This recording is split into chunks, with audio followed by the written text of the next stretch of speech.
Hello, everyone, and welcome to day one of Concept Busters at Brainwave by Risely. I am Dinesh Sharma, and I will be your instructor for physics for the next few days. आजको तपाईहरुको topic is Ohm's law and current, and this is for class 12, both ISC and CBSE. So यहाँ चाहिँ हामीले current को fundamentals बुझेर we'll have to move towards Ohm's law.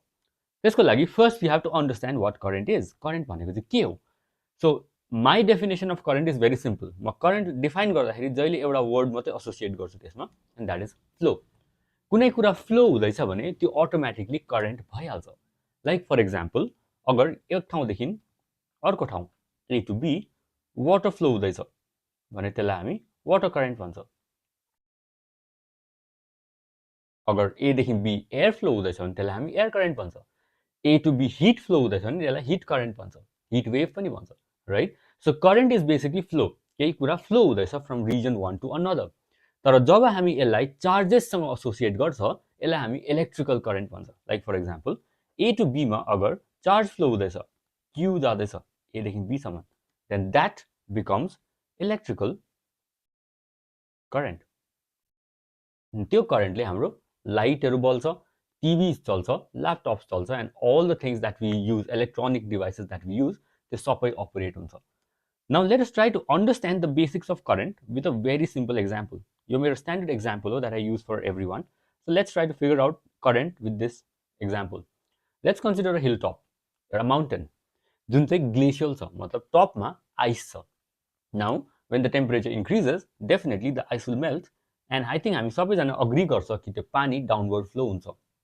Now let us compare the energies यहाँ र यहाँ. Energy at A, let's say यो point A हो, then point B. अब यहाँ पनि current नै हुँदैछ, right? पानी flow हुँदैछ A देखि B सम्म. Water is flowing, which means there is current. Now current किन हुँदै रहेछ त? Now if you see A र B को energy हामीले straight up energy compare गर्यो भने हामी आँखाले हेरेरै भन्न सक्छ कि A is at a higher energy. किन? Okay, very simple. किनभने A को potential energy ज्यादा छ. What is potential energy you'd say? Potential energy is given by the formula mgh. The energy of a body due to its height. कुनै कुराको height ले गर्दाखेरि जुन energy छ त्यसलाई हामी potential energy भन्छ. Now clearly यो diagram हेरेर भन्न सक्छ कि A is at a higher point and B is at a lower point. So A is at a higher energy and B is at a lower energy. So now हामीले के चाल पाए कि फ्लो हुनको लागि के चाहिँदो रहेछ?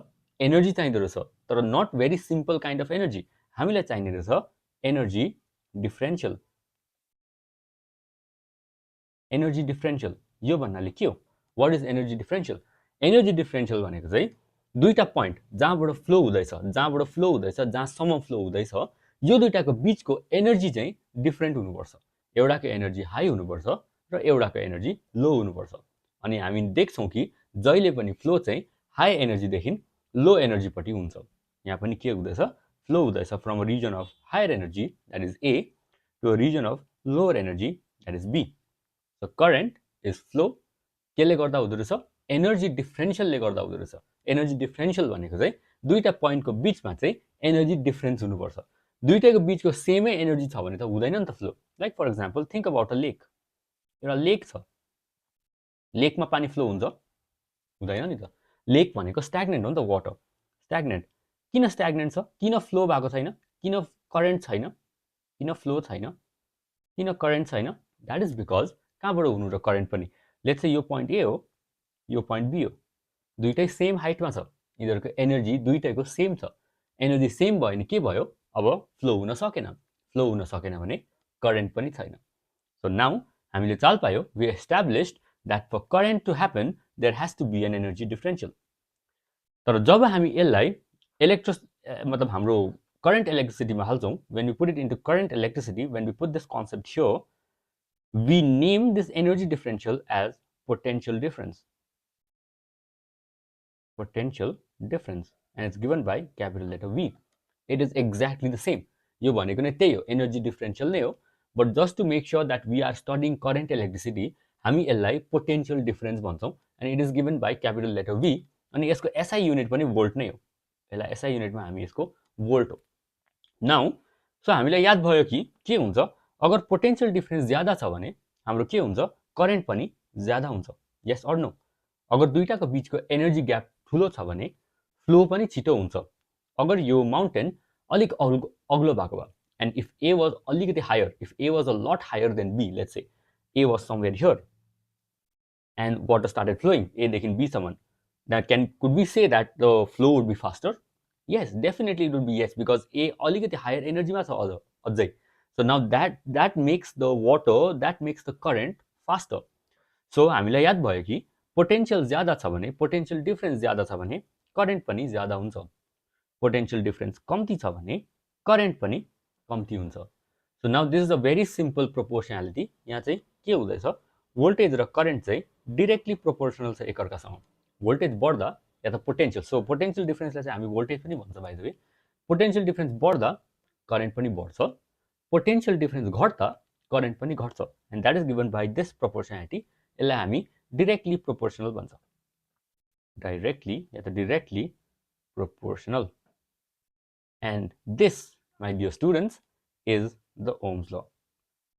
Ohm's law states that under similar conditions, similar external conditions, यो म बुझाउँछु बादमा, एक्सटर्नल कन्डिसन्स म बुझाउँछु बादमा एक्सटर्नल कन्डिसन्स किन सिमिलर हुनुपर्छ, but Ohm's law is under similar external conditions, potential difference is directly proportional to current.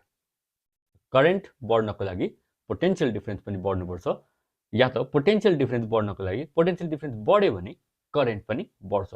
That is your ohm's ल।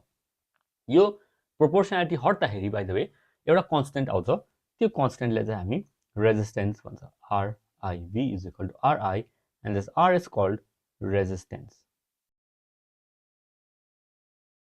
सो या आजको कन्सेप्ट बस्दै यति नै।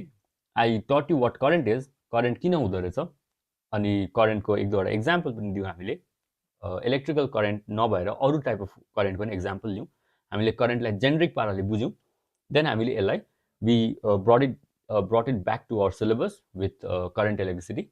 Then we simplified all the understanding of current and the energy difference and potential difference using a law called the Ohm's law. So yeah, that was it from my end today, guys. So आजको concept बस्दै यति नै। I'll catch you guys in the next week, Monday, with some another interesting topic. Till then, stay tuned to our community channel.